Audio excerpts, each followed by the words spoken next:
Un samedi matin, en banlieue parisienne, une mère de famille regarde les étiquettes une à une. Elle hésite entre deux paquets de pâtes, l'un à 89 centimes et l'autre à 1,15 €. Les néons bourdonnent au-dessus d'elle, les bruits de caddie résonnent dans le vide. Personne ne parle, chacun semble pressé de repartir. Lidl n'est pas un choix, c'est une nécessité.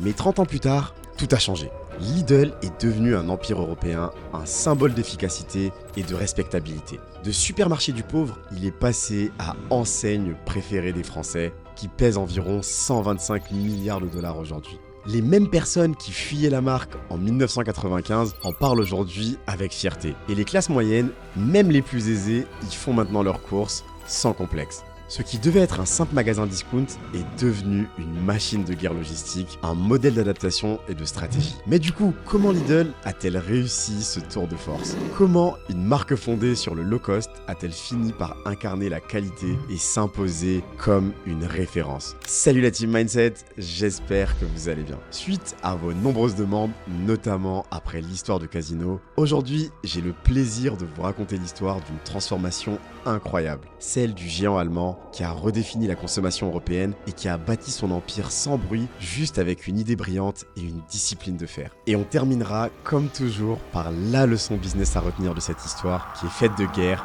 de chute et de renaissance.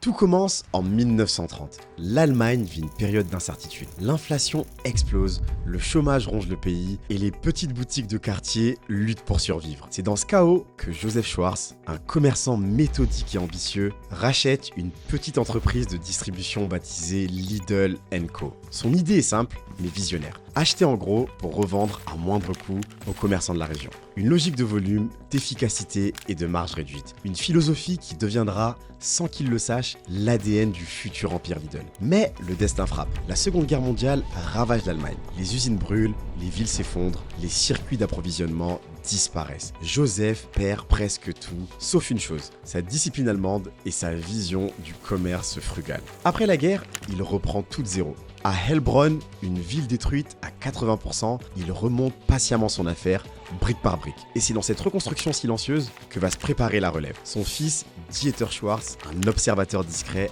mais d'une ambition glaciale. Celui qui va transformer une simple société de gros en l'un des plus grands empires de distribution au monde. Dans les années 60, Dieter découvre le conseil du hard discount en observant Aldi, un autre groupe allemand fondé par les frères Albrecht. Leur secret, acheter en gros, supprimer la publicité, réduire les coûts au maximum et vendre moins cher que tout le monde. D'ailleurs, si une vidéo sur l'enseigne Aldi vous intéresse, indiquez-le moi en commentaire. En 1973, il ouvre le premier magasin Lidl. Là, je suis désolé, je vais à coup sûr écorcher le nom, à Ludwigshafen, près de Mannheim.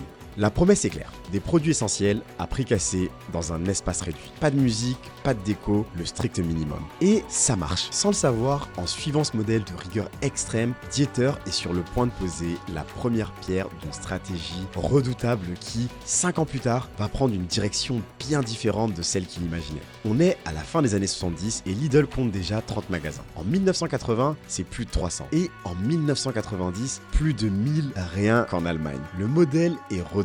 Simplicité, rotation rapide des stocks et marge ultra fine mais massive en volume. Le problème, c'est que ceux qui avaient fait la force de Lidl en Allemagne allaient bientôt devenir son plus grand défi à l'étranger. Et en parlant de business, si vous souhaitez créer le vôtre, vous pouvez télécharger le guide offert en description ou en cliquant sur le QR code qui s'affiche pour vous aider à vous lancer. Il va vous donner les clés et la motivation pour démarrer sereinement.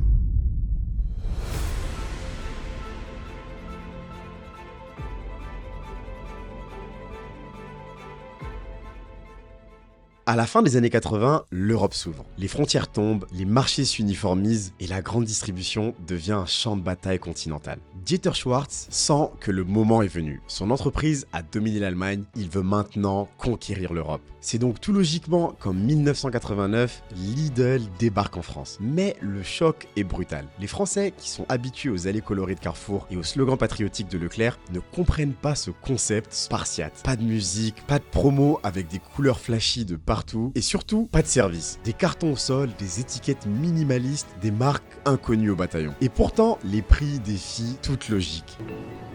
Comme vous pouvez le voir, la lumière n'est pas du tout agréable.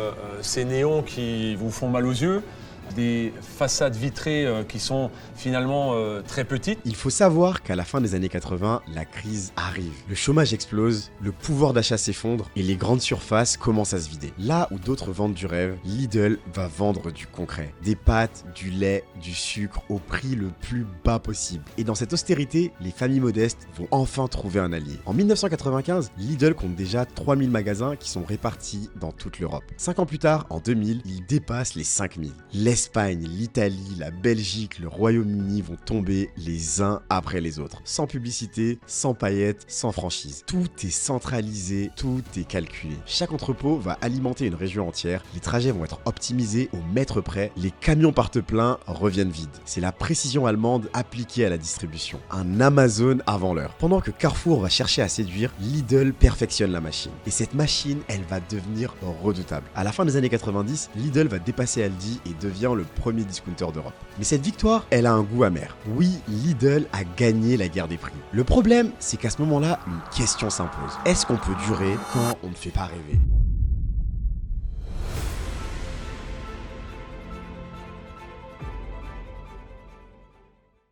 Au début des années 2000, Lidl est partout. Plus de 5000 magasins en Europe, dont près de 900 rien qu'en France. Le chiffre d'affaires explose, les parts de marché montent, mais l'image, elle, va s'effondrer. Lidl est devenu le symbole du pas cher. Le magasin qu'on fréquente quand on n'a pas le choix, pas celui qu'on assume. Son slogan implicite, au moins, c'est moins cher. Mais derrière les caisses automatiques et les palettes de carton, les premiers cracks apparaissent. Les médias allemands vont dévoiler des conditions de travail jugées inhumaines. Surveillance, pression constante, pause minutée.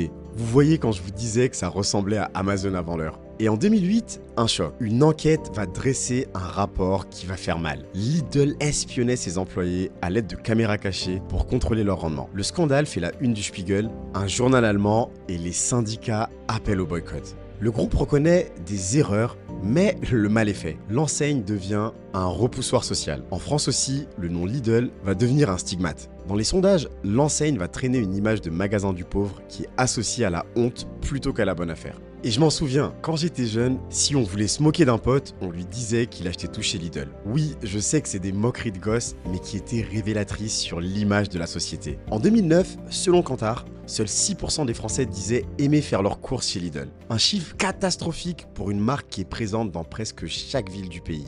Pendant ce temps, le monde change. Les consommateurs veulent du bio, du local, du plaisir d'achat. Les rayons bruts et les néons froids du hard discount ne font plus rêver personne. S'ils ont d'ailleurs déjà fait rêver quelqu'un. Les nouvelles générations préfèrent faire leurs courses dans un lieu qui raconte une histoire, pas dans un entrepôt. Lidl, elle, reste bloquée dans son modèle des années 70. Une machine ultra efficace, mais sans aucune émotion. Et pourtant, dans l'ombre, notre cher Dieter Schwarz, qui en avait vu d'autres, prépare sa revanche.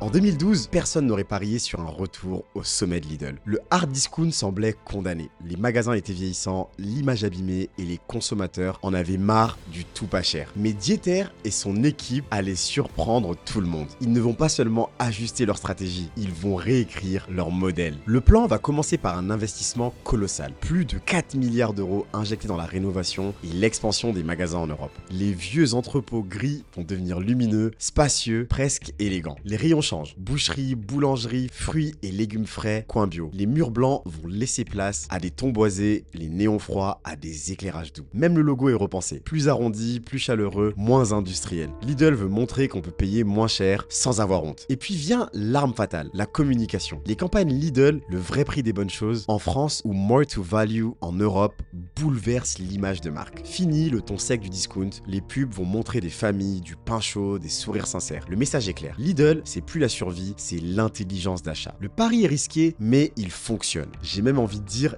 il cartonne. Personnellement, Lidl est devenu un de mes magasins préférés. Et quand je suis en France, je préfère 100 fois faire mes courses là-bas plutôt qu'à Leclerc, Carrefour ou Auchan. D'autres marques à analyser d'ailleurs. Pour vous le prouver, quelques chiffres. Entre 2012 et 2019, le chiffre d'affaires de Lidl France bondit de près de 30% et va atteindre plus de 20 milliards d'euros. Le groupe va dépasser les 1500 magasins dans l'Hexagone et plus de 12 000 dans le monde. En 2015, un symbole tombe. Lidl devient l'enseigne préférée des Français devant Carrefour et Leclerc. Deux marques bien de chez nous. nous. Et cette fois, on pourra même pas le reprocher à Macron. Les produits maison vont gagner des médailles au concours général agricole, les vins sont primés et même les chefs commencent à s'y intéresser. Le hard discount, autrefois honteux, va devenir un choix intelligent et assumé. Mais derrière cette renaissance, un changement beaucoup plus profond va s'opérer. Lidl ne se contente plus de vendre pas cher, l'entreprise veut redéfinir la valeur, la qualité, l'expérience, la rapidité, tout est repensé. Et elle devient un symbole d'un nouveau capitalisme, celui qui s'est marié frugalité et désirabilité. En moins d'une décennie, Lidl a prouvé qu'on pouvait renaître de ses cendres, et dans cette nouvelle ère, une seule idée domine. Le discount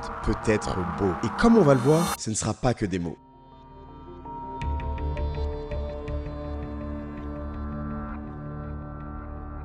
Aujourd'hui, Lidl n'a plus rien à voir avec la petite enseigne allemande née dans la rigueur et le silence. Le hard discount pur et dur a complètement disparu. À sa place, une marque moderne, assumée, et je pense qu'on peut le dire, désirable. Un modèle que les analystes appellent désormais le Smart Quality, la qualité intelligente. Le virage a été spectaculaire. Les campagnes sont audacieuses, les collaborations étonnantes, parfois même virales. En 2020 par exemple, un simple coup marketing va devenir un phénomène mondial. Des baskets Lidl vendues à 19 € se revendent sur eBay jusqu'à 400 €. Et son image de marque est devenue pop, presque branchée. Lidl vend du vin à 3 €, de la baguette artisanale à 35 centimes, mais aussi des robots de cuisine, des vélos électriques et même des montres connectées. À chaque lancement, c'est la guerre, comme une mini Apple Keynote du discount. Pourquoi ? Parce que Lidl est devenu synonyme de confiance. Et derrière cette image moderne, la stratégie reste inchangée. Centralisation, efficacité et volume gigantesque. En 2023, le groupe Schwarz, qui possède Lidl et Kaufland, va dépasser les 155 milliards d'euros de chiffre d'affaires. C'est plus que Carrefour à 94 milliards et même Caldi qui pèse 125 milliards. Lidl est officiellement le premier distributeur d'Europe. Et derrière cette machine, toujours Dieter Schwarz, aujourd'hui âgé de